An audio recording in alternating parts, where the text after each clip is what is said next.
Olá pessoal, tudo bem? Eu sou a Carmen do blog O Que Vi do Mundo e neste vídeo vou tratar de poemas. Sim, mais um da série Para Entender Alguma Coisa. E essa série Para Entender Alguma Coisa, ela é composta por vídeos mais ou menos teóricos, né? Não vou chamar de teoria literária, mas vídeos teóricos para ajudar a gente a entender melhor algumas coisas. Eu já fiz um vídeo para entender os diálogos platônicos, né? Por isso que eu tô falando que não dá para chamar de teoria literária. E também para não criar muita expectativa, né? Senão vão achar que é uma aula e não é.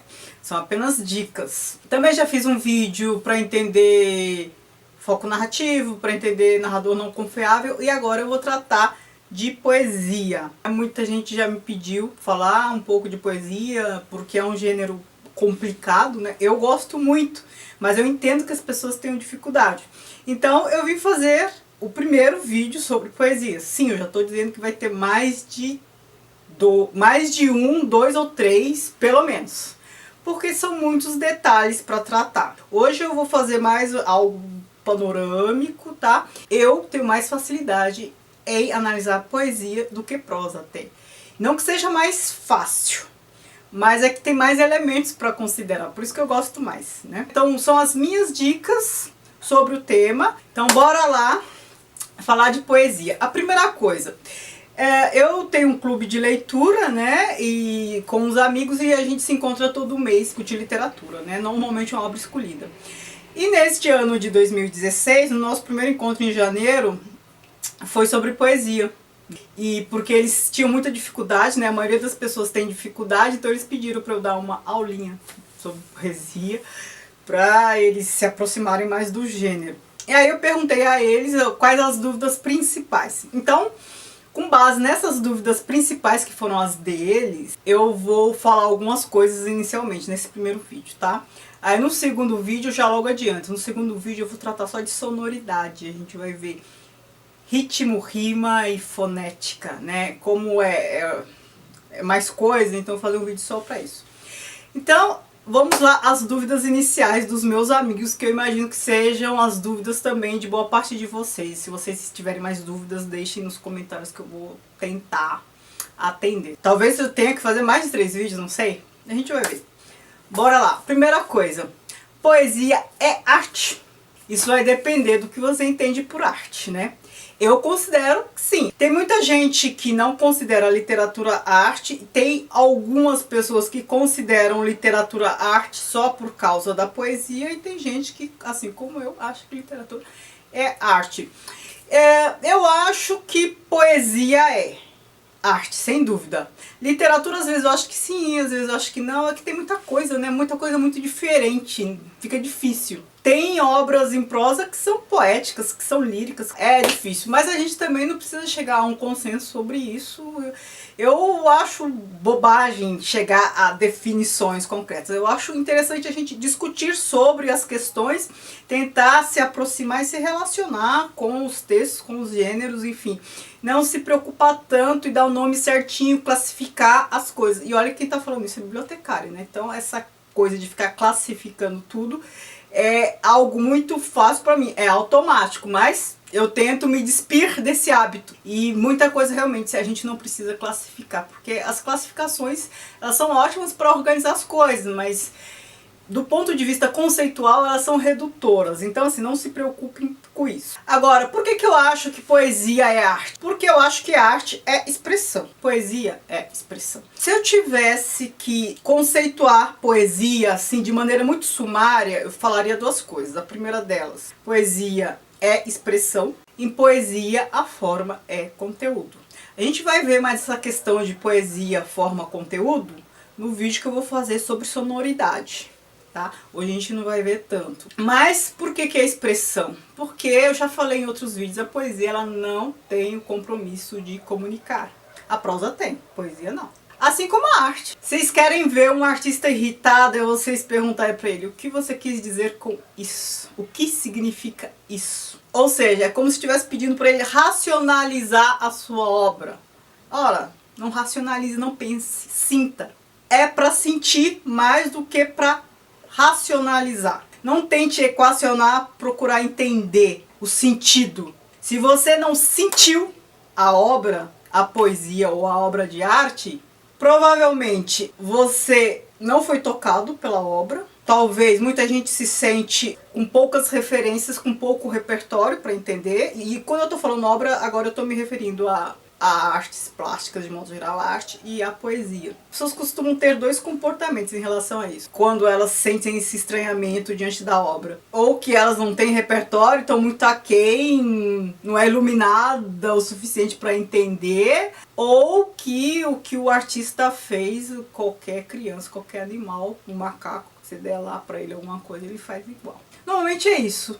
Normalmente são essas duas posições que as pessoas assumem, mas na verdade entre essas duas posições há muita coisa, né?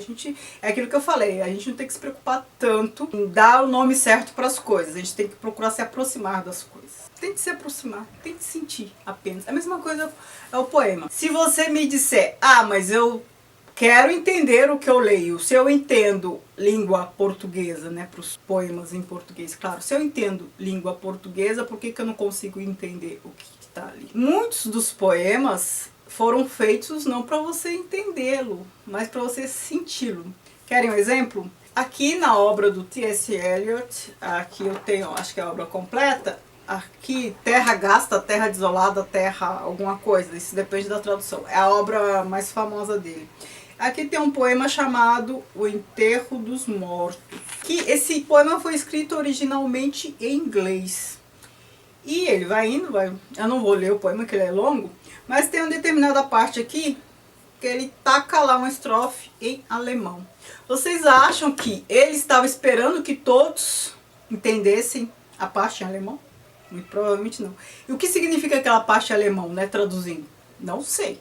Não sei se tem um sentido para o poema, o conteúdo do que foi dito em alemão. Mas o que provavelmente o autor, o poeta, quis causar na gente é esse estranhamento. Ou seja, você está entendendo, você está compreendendo o que você está lendo. Você pode não compreender o contexto, mas você está compreendendo as palavras, o sentido das palavras, e de repente ele vem com aquelas coisas em outro idioma, com um som em alemão, hein? Não é um som muito doce, todo mundo sabe. E depois volta para o inglês. Aqui na tradução foi mantido em alemão, tá em português, depois em alemão, depois volta para o português. Ora, em vez de tentar entender o que ele está dizendo em alemão, tente entender o que ele quis causar em você, que está lendo, ao colocar aquela parte em alemão. De repente, é só isso que ele quer. Ele quer que você sinta uma coisa diferente. Então assim, se você se deparar com um poema que você não entendeu nada, muitos poemas do ponto de vista lógico não tem sentido nenhum, de repente é isso mesmo, você está perfeito. De repente era isso que o autor queria provocar em você. Tem um poeta que não é conhecido, é pouco conhecido aqui no Brasil, que chama Georg Trakl. Eu acho que ele é austríaco, alemão ou da época lá da Prússia, não sei. Eu só sei que ele tinha uma vida muito conturbada. A mãe dele, o pai acho que tinha problema com álcool, era a mãe não cuidava. Assim, os pais dele, assim, um era alcoólatra, o outro praticamente abandonou a família. Ele era apaixonado pela irmã, teve uma relação incestuosa com a irmã, e ele era boticário. Ou seja, ele estava ali envolvido com drogas. E ele foi, como boticário, durante a Primeira Guerra Mundial, ele atuou como enfermeiro. Se você ler o poema desse cara, você sente um cheiro de sangue quente, uma coisa assim, maluca, você não entende. Você sente muito. Você sente que a pessoa estava atordoada a escrever aquilo. Ele estava tão atordoado que ele se matou. Aos 27, 28 anos ele se matou. Aí você lê a poesia dele e você entende por que ele se matou. Porque causa um imbróglio na gente, né? De repente ele só está querendo expressar o que ele está sentindo e ele não consegue racionalizar. Aí você conhece alguns dados biográficos dele e fala, puxa, faz todo sentido. Então não é só o racional que faz sentido, o emocional faz sentido também. Aí vocês podem me dizer, mas então eu preciso conhecer a vida a hora. Sempre é bom, né? Cada um fala de um ponto, certo? Cada ponto de vista é a vista de um ponto, cada um fala de um lugar. Muita coisa constitui o ser, né? A pessoa, o seu contexto, suas relações familiares, né? Tudo isso constitui. E quando ela se expressa, vem toda essa carga junto. Então tudo isso para dizer que poesia é expressão. Não tem o compromisso com a comunicação, como a prosa tem que ter, então ela é liberada disso. Então, se você não entender racionalmente, pense que você tem que pelo menos tentar sentir. Se liberte dessa questão de ter que entender o poema. Alguns são fáceis de entender, outros não são mesmo. E aí você tem que procurar saber por que você não está entendendo. Ele quis que você não entendesse, ou ele é erudito demais. Às vezes tem muita erudição e a gente não entende porque nos falta referência. Então, vários são os motivos. No caso do George Trakl, não é falta de referência, não é nada. A subjetividade dele, o eu lírico ali, era um eu lírico que estava sofrendo demais. Não busquem uma racionalidade naquilo, não é pra ter. É um eu lírico que chora, que sofre. E uma outra coisa que eu quero falar, das dúvidas iniciais também. Qual a diferença de poesia e poema? Poesia é todo o universo do gênero. Então é uma escrita poética, é uma fala poética, elementos poéticos. E poema é o objeto concreto. Quando eu falo objeto concreto, eu não estou falando que ele tem que ser palpável. Poema é o poema em si, é o texto em si. Pronto. Como aqui o Enterro dos Mortos. Isso é um poema, ou seja, já é uma forma concreta. Poesia não, todo o universo, todo o lirismo, tudo que está envolvido, né? Toda a questão do campo semântico, do gênero, que faz um poema poema hoje. Eu posso dizer que é poema porque o poeta diz que é poema. É como um professor meu de artes falou, o Teixeira Coelho. Hoje em dia, arte é arte se o artista fala que é arte. Porque tudo ficou tão dissolvido que você questiona, mas isso é arte, mas isso é poema? Eu vejo muita coisa que eu só considero poema porque disseram que é poema. Tem aquele formato assim de versos, né? Verso, verso, verso. Eu achava, até pouco tempo, que um elemento essencial para um poema ser poema é o ritmo. Pode não ter rima, pode não ter métrica, mas ritmo tem que ter. Mas aí depois eu me deparei com bons poemas que não tinham ritmo necessariamente. Mas uma coisa, para mim, isso é opinião minha, para um poema ser poema tem que ter as figuras de linguagem. Os poemas têm que ser imagéticos. Você tem que ler um poema e ter já a sua imaginação ali formando imagens. E para isso os poetas usam figura de linguagem, metáforas, um monte de coisa. A gente vai ver muitos exemplos disso ainda. Então, para mim, a figura de linguagem é o mais importante para um poema ser poema. O Manuel Bandeira tem um poema chamado O Cacto. Você vai ver que ali a questão da imagem é muito forte. Qual é outra questão que eu quero falar nesse primeiro vídeo? É uma questão que eu já tratei no vídeo para entender os diálogos platônicos. Eu não vou falar muita novidade, mas o que eu vou dizer ajuda a sistematizar um pouco a coisa, entender melhor as origens e tudo mais. Então, o que eu estou querendo dizer? A poesia antecede a prosa. Ora, isso é óbvio? É, mas às vezes a gente não para pensar. A poesia vem antes da prosa, para vocês verem a importância da poesia. Ora, por que ela vem antes da prosa? Porque a oralidade vem antes da escrita. A gente tem culturas ágrafas, né, que não tem escrito, mas as pessoas falavam. As pessoas que não são alfabetizadas, né, não tem nível de instrução formal, elas falam, não falam. Antigamente as pessoas não eram alfabetizadas, não eram como poucos eram. Então como se transmitia a cultura? Por meio da oralidade. E como isso se dava? Homero está aí para nos dizer. Ora, por que a Ilíada e a Odisseia são rimadas? Metrificadas também, mas por que são rimadas? Vocês viram o tamanho desses dois poemas? São poemas pedagógicos, para transmissão cultural, para moralizar o povo, tal. Mas por que eles são tão rimados assim? Ora, como é que Homero iria se lembrar dele, se não fosse pelas rimas? Não é só a rima, hein? Ali a gente está falando de epopeia, e é uma narrativa. Então, história com começo, meio e fim e rimada faz com que você tenha a memória dela. Então, uma poesia lírica, por exemplo, é muito mais difícil de você decorar se ela for muito grande, mesmo com rima. Mas, se é uma narrativa com começo, meio e fim, você sabe, você conhece a história já, né? Você sabe o desenrolar da história. Então, você não vai esquecer. E se for rimado, menos ainda, certo? Então, é mais ou menos como literatura de cordel, que é rimado, cantado, e eles têm a memória de tudo. Então, a rima e a narrativa em si, a história começo, meio e fim, é uma forma de constituir memória, porque a gente não está lidando com a cultura escrita. Muito antigamente, eram 3 gêneros de poesia. A poesia narrativa, como essa de Homero, né, a Ilíada e Odisseia. a poesia dramática, que eram as peças de teatro, que é o que a gente chama de teatro hoje, né? Era poesia dramática. Por isso que eu disse, quando Platão fala de poeta, ele está falando de dramaturgo. Todos eram poetas. E a poesia lírica, né? As odes, as elegias. O que caracteriza cada uma? Ora, a narrativa é a epopeia que a gente conhece, tem a função didática, pedagógica de transmissão cultural, como Ilíada, como Odisseia.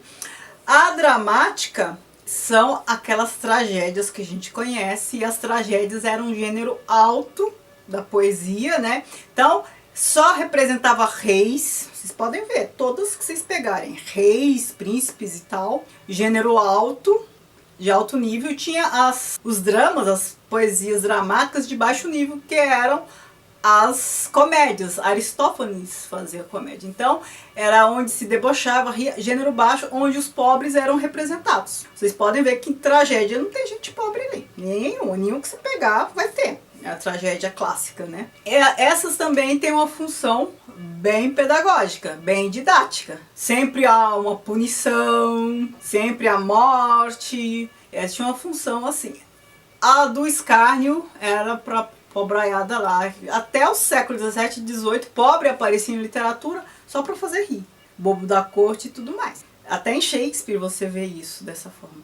Essa coisa toda começou a mudar com o romantismo, principalmente. Os feios, os pobres começaram a ser protagonistas de alguma coisa, porque antes disso não. E elas evoluíram para o que hoje a gente conhece como teatro. E as narrativas, as epopeias evoluíram para o que hoje a gente considera como romance. E as poesias líricas, né, odes, não sei o que, são o que a gente chama hoje de poesia puramente. Quando eu falo evoluir, eu estou falando em termos históricos, não estou falando em qualidade, uma evolução na qualidade, não. São momentos totalmente diferentes. E se a gente entender que poesia é arte, cada momento histórico vai produzir a sua arte, né? A arte é uma expressão do contexto social, né? O Ezra Pound fala que os poetas, o artista, os poetas são antenas da raça. Como se eles sentissem antes todo o clima, toda a questão ali e colocassem no papel toda a angústia de uma situação que está assim emergindo. Normalmente situações trágicas. Então, para um primeiro vídeo sobre poesia, é isso que eu tenho para dizer para não ficar muito longo. Resumindo, poesia antecede a prosa porque a oralidade antecede a escrita. Tem essa associação. E a poesia formou a prosa, né? O gênero lírico evoluiu para a poesia que a gente conhece hoje, o gênero dramático evoluiu para o teatro e o gênero narrativo evoluiu para o romance. Poesia é expressão. A poesia ela não tem o compromisso de comunicar, então não procure racionalidade, porque não é uma obrigatoriedade. Não estou falando que não há, e muitas há, só que não é um compromisso. O compromisso da poesia, se é que ela tem algum, é expressão. Poesia é forma. Por hoje é só e a gente vai conversando mais sobre essas questões, tá bom? Se você tiver alguma dúvida, quiser que eu explique melhor alguma coisa do que foi tratado aqui neste vídeo, deixa aqui embaixo, porque aí no próximo vídeo eu esclareço alguns pontos. Tem muita coisa para falar ainda, hoje eu só dei algumas pinceladas. E se você gostou desse vídeo, curta, não se esqueça de se inscrever se não for inscrito ainda e compartilhe se for o caso. Não se esqueça de me seguir nas redes sociais, o que vi do mundo, Snapchat, Instagram, Facebook, tá bom? Muito obrigada por assistir, tchau, tchau.